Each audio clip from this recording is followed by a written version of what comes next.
चलो भैया, हम लोग कार्बनिक यौगिक पढ़े थे पिछले क्लास में कि कार्बनिक यौगिक किसे कहते हैं। हमने दो परिभाषाएं लिखाई थी कार्बनिक यौगिक की। एक ऐसा यौगिक जो पुरानी परिभाषा थी कि वे यौगिक जो केवल सजीवों से क्या किए जाते हैं, प्राप्त किए जाते हैं, उसे कार्बनिक यौगिक कहते हैं। पहले बहुत समय पहले ऐसा माना जाता था कि जो ग्लूकोज है, फैट है, ये केवल और केवल सजीवों से ही पाया जा सकता है, जैसे मनुष्य, जंतु, वनस्पति। लेकिन बाद में सबसे पहला एक ऑर्गेनिक कंपाउंड लैब में बनाया गया जो था यूरिया। तो इसके बाद परिभाषा चेंज करनी पड़ गई कि मतलब इसे हम लैब में भी क्या कर सकते हैं, बना सकते हैं। तो परिभाषा ये हुई कि वे यौगिक जो कार्बन और हाइड्रोजन से क्या होते हैं, मिलकर बने होते हैं, उसे क्या कहते हैं, कार्बनिक यौगिक कहते हैं। हमला समझ में आ गया। अब बारी है किसकी, अकार्बनिक यौगिक। लिखो अकार्बनिक यौगिक, हेडिंग लिखो फटाफट। अकार्बनिक यौगिक, अकार्बनिक यौगिक किसे कहा जाएगा?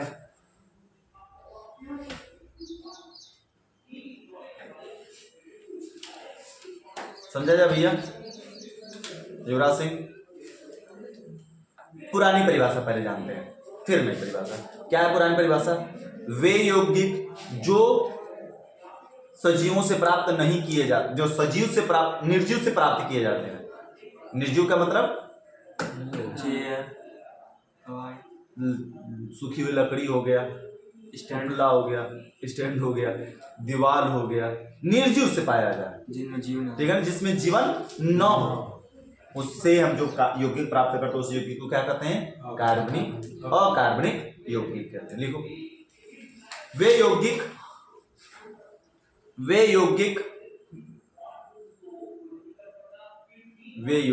जिन्हें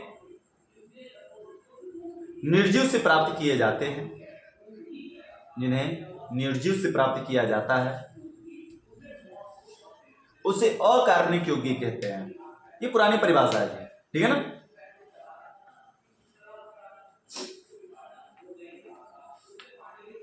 वे कार्बनिक यौगिक जिसे निर्जीव से प्राप्त किए जाते हैं उसे क्या कहते हैं, अकार्बनिक यौगिक कहते हैं।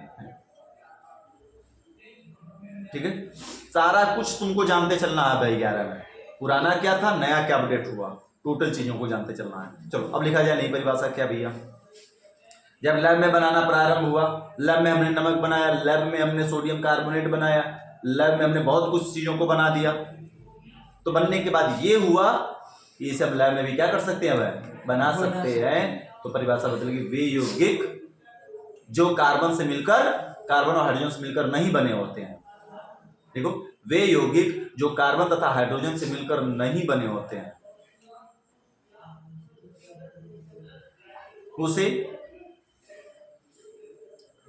उसे अकार्बनिक यौगिक कहते हैं। उसे अकार्बनिक यौगिक कहते हैं।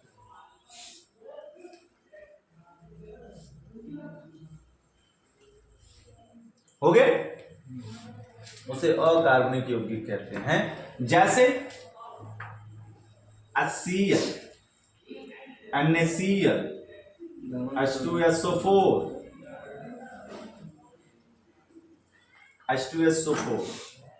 Na2CO3, ETC इत्यादि। उतारो भैया फटाफट।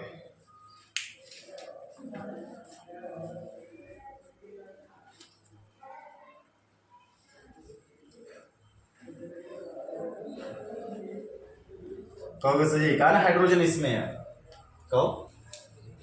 आप कह रहे हैं कि सर जी कार्बन और हाइड्रोजन से मिलकर यहाँ पर हाइड्रोजन तो दिख रहा है, क्या कार्बन के साथ है? क्या कार्बन के साथ में है? क्लोरीन के साथ में है। यहाँ पर भी कार्बन तो है, लेकिन क्या हाइड्रोजन के साथ में है? सोडियम के साथ में। यानी कि ऐसे बहुत से यौगिक मिलेंगे जिसमें कार्बन और हाइड्रोजन तुम्हें दोनों साथ में एक साथ मिलने वाले नहीं है। तो उस प्रकार की यौगिक को हम क्या कहते हैं लल्ला, अकार्बनिक यौगिक कह देते हैं। हमला समझ में आ गया?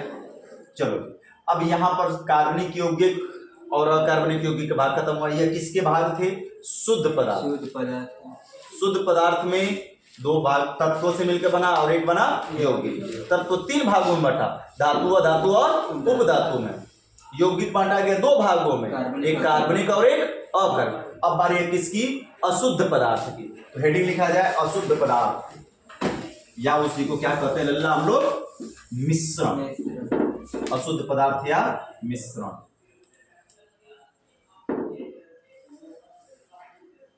अशुद्ध पदार्थ इसी को कहते हैं मिश्रण। सब नाव में पड़े हो लल्ला, सभी चीज नाव की पड़ी हुई है। यही तो है मूलभूत अवधारणा, तो जो बेसिक पॉइंट है उन सारी चीजों को पढ़ना है, जो सबसे ज्यादा इंपॉर्टेंट जरूरी है। ठीक है, क्या है भैया मिश्रण? जब दो या दो से अधिक पदार्थों को अनिश्चित अनुपात में क्या किया जाता है? मिलाया। जब दो या दो से अधिक यौगिक या पदार्थों को या तत्वों को आपस में अनिश्चित अनुपात, निश्चित अनुपात मिला देंगे काम गड़बड़ हो जाएगा। क्या रस निश्चित है क्या कि 200 ग्राम जल में 50 ग्राम चीनी डालेंगे तब रस बनेगा? तो नहीं बनेगा। ऐसा लिखा गया क्या कहीं? नहीं। अनिश्चित, हम चाहे जितना बना लें अपने स्वाद अनुसार। ठीक है ना? तो इसीलिए उसको हम क्या कहते हैं भैया? मिश्रण। क्या मसाला जो तैयार किया जा रहा है क्या तय है क्या कि नहीं केवल 6/2 का मसाला तैयार करेंगे, 6/1 का तैयार करेंगे तब मसाला पक्का तैयार होगा? तो गड़बड़ हो जाएगा भैया। कोई 4 का तैयार करता है, 4/1 का तैयार करता है, कोई 5/1 का तैयार करता है, कोई 6/1 का। और कुछ लोग तो ऐसे जगहों पर जहाँ घोटाला करना तो वहां पर 10/1 कर देते हैं। 10 गुड़िया में 1 गुड़िया सिर्फ।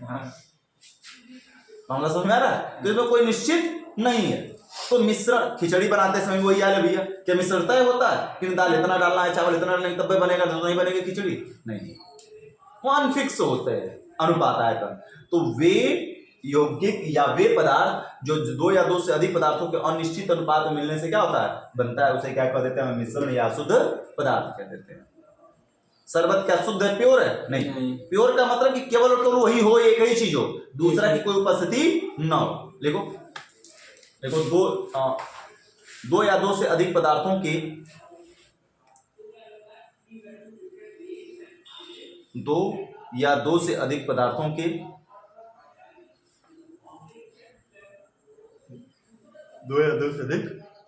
के अनिश्चित अनुपात में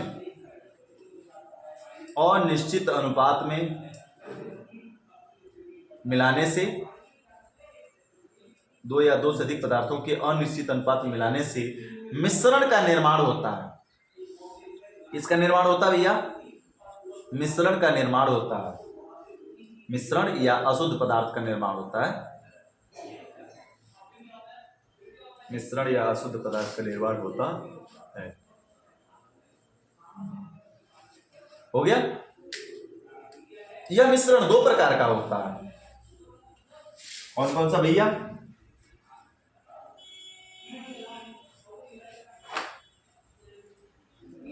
समांगी मिश्रण और दूसरा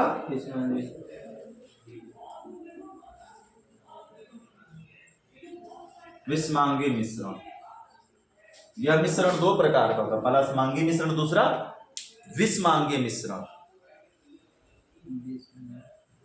जो विष मांगता हो विषमांगी कहलाएगा, जो संग मांगता हो साथ मांगता समांगी कहलाएगा। क्या बात समझ में आई? तुम्हारी इसका दिमाग अभी वर्किंग में नहीं होगा, तुम लोग का धीरे धीरे आ चुका है। तो इसका 3-4 दिन बाद आ गई धीरे धीरे वर्किंग में। पहला दिन है ना, पता है दिमाग ठीक है। ऐसे तुम लोग पहले दिन आए थे क्लास में तो कुछ समझ में नहीं आ रहा था, तो धीरे धीरे वर्किंग में आ रहा है। तो भी इसका भी सॉफ्टवेयर अभी अपडेट हो रहा है धीरे धीरे। चलो जी, तो पहले दिन आलो समांगीय मिश्रण। समांगीय मिश्रण ये भैया समांगी का मतलब कैसा? एक का जैसा, एक का में समा जाए। सुनो, कहा जाएगा वह मिश्रण जिसमें दो या दो से अधिक पदार्थों को आपस में घुलने पर एक दूसरे में क्या हो जाते हैं? विलीन हो जाते हैं। विलीन मतलब गायब हो जाना, घुल जाना। जैसे भैया पानी में चीनी क्या हो जाती है? घुल जाती है, विलीन हो जाती है। दूध में पानी क्या हो जाता है? मिलकर गायब हो जाता है। तभी तो तुम लोग बेच देते हो जी। 1 लीटर दूध में कम से कम आधा लीटर पानी मिलाकर। ढेर जना चाहिए सबको भी चल जाएगी यार। फैट ज्यादा रहता है ना जाने जल्दी। उनका लिए करे एक नंबर का प्योर बढ़िया गाय का दूध है पति लोगों से तो गाय का पति नहीं डालना चाहिए। मशीन मशीन आ गई। हाँ, वो मशीन आ गई है। मशीनिया कौन मतलब ना सके वो खराब बन चला मशीन वाला के देवे जी बताओ ना भी आगे कहोगे गांव में जब बताओ मशीन लेके मत तो बल्टा वाला हो गया बेचारा नहीं हो पाएगा। हाँ तो आते हैं चलो एल्कोहल में भैया पानी विलीन हो जाता है ठीक है ना। तो इस प्रकार की चीजों को हम कौन सा मिश्रण कहते हैं समांगीय मिश्रण कहते हैं। लेकिन वह मिश्रण जिसमें दो या दो से अधिक पदार्थों को आपस में मिलाने में एक दूसरे में विलीन नहीं होते हैं जैसे चीनी और दाल पानी और बालू घुल जाएगा क्या एक दूसरे में नहीं घुलेगा तो उसको हम क्या कहेंगे विषमांगीय मिश्रण ठीक है भैया। चलो लिखा जाए पहली हेडिंग समांगीय मिश्रण लिखा जाए। देखो वह मिश्रण जिसमें दो या दो से अधिक पदार्थों को वह मिश्रण जिसमें दो या दो से अधिक पदार्थों को वह मिश्रण जिसमें दो या दो से अधिक पदार्थों को आपस में मिलाने पर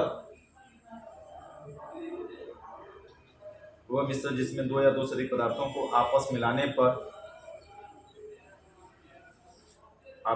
पर वह एक दूसरे में विलीन हो जाते हैं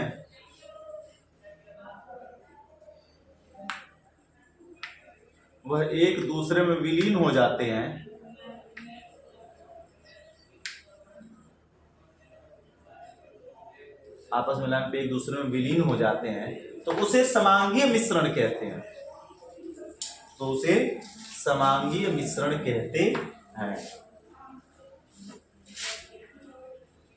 उसे कौन सा मिश्रण कहते हैं जी समांगीय मिश्रण कहते हैं।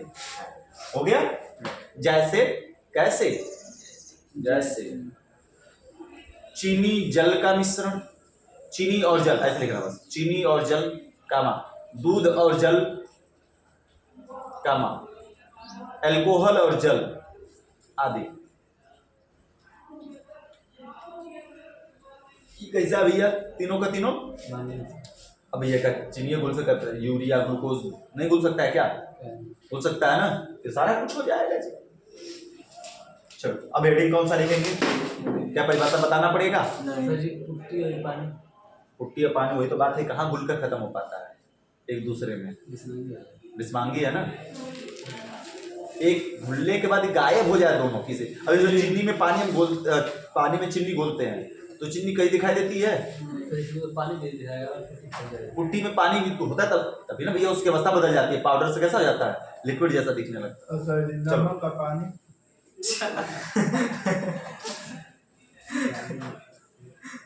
ये सोया हुआ आदमी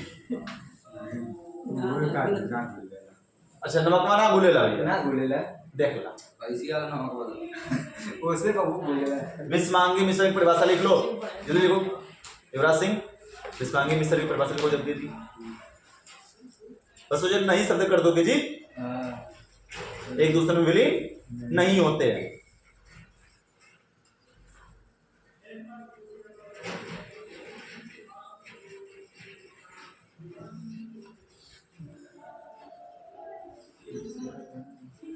उनका बोर्ड काफी नीचे है इधर बाहर लगाने का सोचा जा रहा है वो भैया बाहर लग जाता है बाहर जाएंगे वहाँ पर बरामदा में।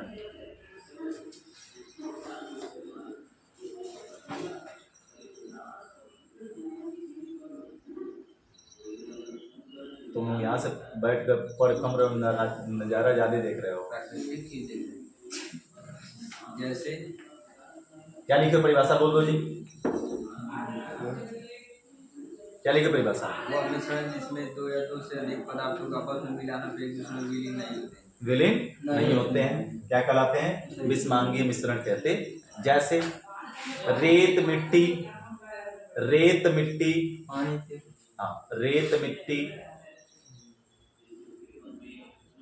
आदि का जल के साथ मिश्रण आदि का जल के साथ मिश्रण। पानी तेल भी है ना। कामा कामा दाल दाल और रेत का, दाल चीनी हो जाएगा, काम गड़बड़ हो जाएगा। दाल और रेत का मिश्रण आदि। दाल चावल का मिश्रण भी क्या कहलाएगा जी? विस्मांगी मिश्रण है? नहीं, वो क्या बोलते हैं, स्टोरी टेलिंग चल रही है, स्टोरी बता कर समझाया जा रहा है। मामला समझ में आ गया? चलो अब हम लोग यहाँ पर यह पूरा द्रव्य, अरे लल्ला, अभी तो यह इंट्रो था इस लेसन का, अभी तो बस एक वेडिंग में खत्म होता है। अभी ये द्रव्य खत्म हुआ है। बस एक वेडिंग, ये द्रव्य के अंदर अंदर फटे फटे फटे फटे इतनी शाखाएं निकली थी। डोंट वरी, पिक्चर भी तो पूरा भी बाकी है तुम्हारा लल्ला। ऐसे ही तुमने, ऐसे ही नहीं कही जाता है कि 11th है। देखो 11th का जो सब्जेक्ट केमिस्ट्री का, वो 12th से काफी हार्ड है और 12th का बिल्कुल आसान है। ये भी समझ में आया तो कुछ नहीं। अगर ये समझ गए तुम इसको 11th में, तो 12th का धुआं धुआं कर दोगे। 11th में पढ़ नहीं पाए सही से, तो 12th में जाने बाद तुम धुआं धुआं हो जाओगे। धुआं तो होना ऐसे, लेकिन होना चाहे जैसे भी हो जाए, दोनों तरीके से, कोई ना कोई एक तरीके से। कहीं कुछ हो बेसिक समझ में नहीं आएगा तो कुछ हो नहीं समझ में आएगा वहां पर भी।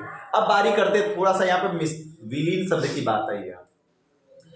हालांकि एक लेसन है 12 में विलयन, पूरा एक लेसन है 70 से 80 पेज का। क्या चीज? पहला लेसन है। लेकिन 11th में विलयन पढ़ना है, उसमें का 3-4 बस हेडिंग पढ़नी है हमें। पूरा विलयन का प्रकार नहीं जानना है, विलयन क्या कैसे क्यों है। ये जो मिश्रण विलीन शब्द जो आया, विलीन होता नहीं विलीन, इसके समझाने बताने के लिए इसमें मिश्रण में इस लेसन में विलयन शब्द डाल दिया। अब उसकी कुछ 2-3 सांद्रताओं के बारे में पढ़ना हमें, ठीक है ना? तो चलो हेडिंग लिखा जाएगा विलयन। अब थोड़ी सी नई टॉपिक आ रही है, लिखा जाए विलयन। विलन नहीं लिख देता, विलयन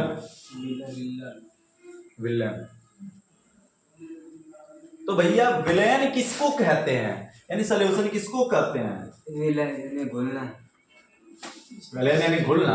अरे गधा हमारे, 2 या 2 से अधिक पदार्थों के समांगीय मिश्रण को, कैसे मिश्रण को? समांगी शब्द आया है ना, 2 या 2 से अधिक पदार्थों के समांगीय मिश्रण को क्या कहते हैं लल्ला? विलयन कहते। चीनी, अब देखो शरबत तुम बना रहे हो, हमें चीनी डाले पानी में, थोड़ा सा क्या डाल दिए भैया, हमें नमक हल्का सा डाल दिए, थोड़ा सा नींबू डाल दिए, तो ये सभी के सभी पानी में जाकर क्या करते हैं? घुल जाते हैं ना। तो ये विलयन तैयार हो रहा है, समांगी। अब तुम क्या किए, चीनी डाले और मैं जलजीरा डाल दिए, तो कैसा मिश्रण तैयार हुआ? समांगी। तो कैसा हो जाएगा? विस्मांगी। कहा है नहीं सर जी, चीनिया तो घुल जाएगा, क्या जलजीरा घुलेगा? उतरता हुआ उसमें दिखाई देगा। पुदीना डाल दिया इसमें, आम पन्ना डाल दिए, चाहे सिरफल का रस, क्या ये घुल जाता है जल में जाने के बाद? नहीं, ये विस्मांगी है।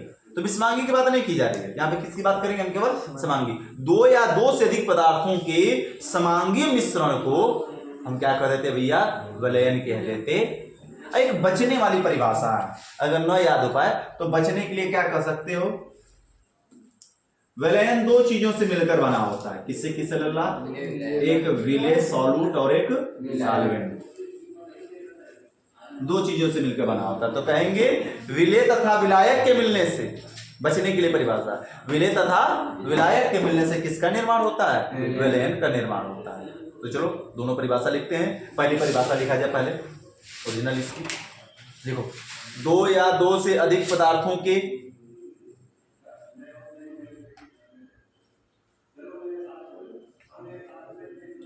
दो या 2 से अधिक पदार्थों के समांगीय मिश्रण को, 2 या 2 से अधिक पदार्थों के समांगीय मिश्रण को विलयन कहते हैं। 2 या 2 से अधिक पदार्थों के समांगीय विलयन को क्या कहते हैं भैया? समांगी मिश्रण को विलयन कहते हैं। समांगी मिश्रण को विलयन कहते हैं। 2 या 2 से अधिक पदार्थों के समांगी मिश्रण को विलयन कहते हैं। या मेरे को ये बचने वाली परिभाषा, विलेय तथा विलायक के मिलने से, विलेय तथा विलायक के मिलने से विलयन का निर्माण होता है।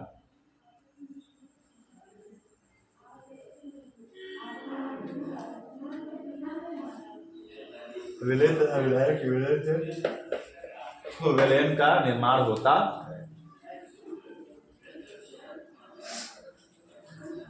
हेडिंग लगो लल्ला अगली।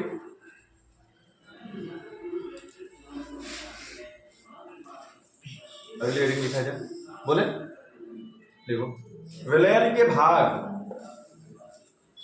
विलयन के भाग, विलयन के कितने भाग होते लल्ला? दो, यही दोनों भाग है। एक क्या होगा? विलेय। एक क्या होगा? विलायक। तो विलेय किसे कहते हैं?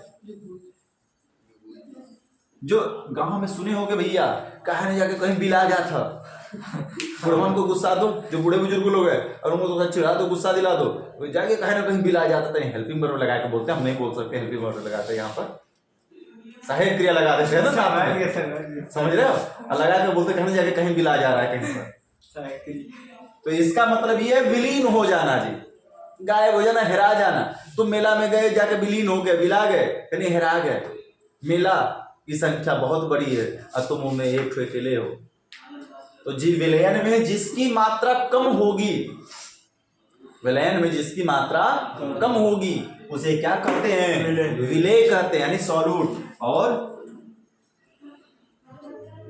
विलायक किसको कहते हैं भैया? विलयन में जिसकी मात्रा क्या होती है? अधिक होती है, मैक्सिमम होती है, उसको क्या कहते हैं? हमें विलायक, विलायक कहते हैं। जैसे, कैसे? जैसे चीनी 50 ग्राम है और जल 200 ग्राम है, तो क्या बनेगा? विलयन। तो भैया चीनी क्या हो गई? विलेय। और जल क्या हो गया? विलायक। हो सकता है कि नहीं हो सकता? एक हम बनाते हैं, तुम्हें तैयार करके इधर दिखाते हैं। हालांकि यह विलयन नहीं बनेगा, विलयन नहीं कर सकते, लेकिन समझाने की बात कल चल रही है। अब इसको विलयन मत समझ बैठना। हम करते हैं 50 केजी चीनी ले लेते हैं। चीनी कितना? 50 केजी प्लस जल कितना? 50 ml बराबर क्या बनेगा? ये विलय नहीं तैयार होगा, लेकिन फिर भी हम एक समझने की बात करें। इसमें विलय कौन है भैया? ये चो चिपक गया, चो जाकर चीनी। चीनी विलय है। परिभाषा फिर से सुनो, विलयन में जिस पदार्थ की मात्रा कम होती है, विलयन में जिस पदार्थ की मात्रा कम होती है उसे क्या कहते हैं? विलेय। और विलयन में जिस पदार्थ की मात्रा क्या होती है? अधिक होती है, उसे क्या कहते हैं? विलायक। अब बताओ, एक बोरा चीनी गायब होगा, कितनी से पानी गायब होगा? पानी गायब होगा ना। एक बोरा चीनी में इतने से पानी डालोगे, पानी जाके हरा जाएगा, हमें पता नहीं चलेगा। तो चीनी क्या हो गई? विलायक। 50 केजी है जी, 50 ग्राम नहीं है, एक बोरा है, और ये 50 ml है, थोड़ा सा इतना सा पानी है मात्र, ठीक है। तो यह जल क्या हुआ यहाँ पे इस समय? विलेय है, जाकर बिला जाएगा, हेरा जाएगा चीनी में। और चीनी जिसमें हेराएगा विलायक, वो विलायक है, जिसमें खो जाएगा उसे विलायक, जो खोगा वो क्या है? विलय। सीधा सीधा। लेकिन यह विलय नहीं है, बस समझने के लिए समझाया बताया जा रहा है एक तरीके से। हमारा समझ में आ गया? चलो लिखो परिभाषा पहली। विलयन के दो भाग होते, लिख लिए। पहला विलय, दूसरा विलायक। पहला विलय, दूसरा विलायक। पहले हेडिंग डालो विलय, पहले हेडिंग विलय। क्या लिखी जाएगी लल्ला? देखो, विलयन में जिस पदार्थ की मात्रा कम होती है, विलयन में जिस पदार्थ की मात्रा कम होती है, विलयन में जिस पदार्थ की मात्रा कम होती है उसे विलेय कहते हैं। विलयन में जिस पदार्थ की मात्रा कम होती है उसे विलेय कहते हैं।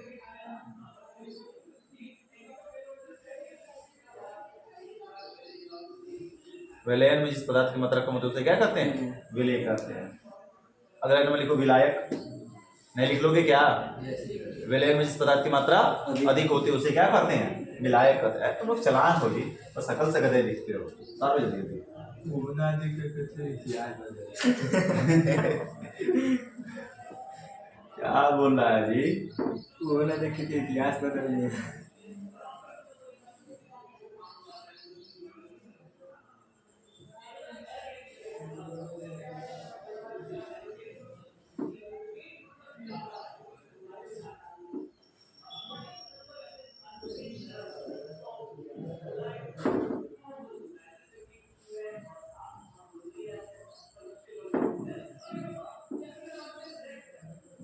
जैसे भी लिखी सर। जैसे नहीं उतार लो दोनों, ये दोनों उतार लो जैसे।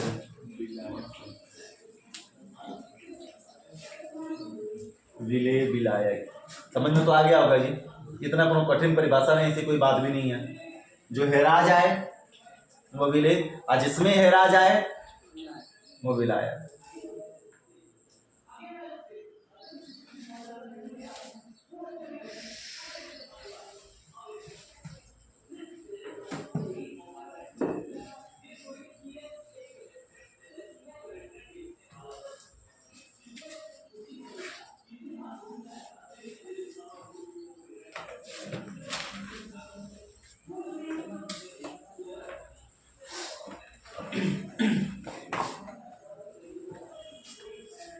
ओके लाला, अब इतने में नहीं मामला निपट जाएगा।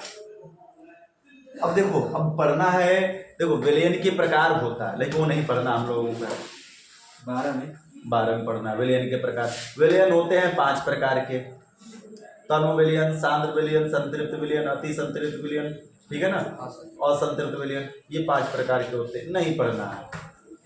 अब विलयन को सांद्रता व्यक्त करने की विधियां पढ़ना है, लेकिन उसमें भी होते हैं 9 प्रकार के, और 9 प्रकार पढ़ना नहीं, पढ़ना केवल 5 प्रकार के बारे में, 4 प्रकार के बारे में है, ठीक है ना। तो हम तो लिखवाएंगे 9 का 9 पॉइंट, देखो उसमें पढ़ेंगे जो जितना हमें सिलेबस में दिया गया है, ठीक है। हेडिंग लिखो, विलयन को सांद्रता में व्यक्त करने की विधियां। विलयन को सांद्रता में व्यक्त करने की विधियां।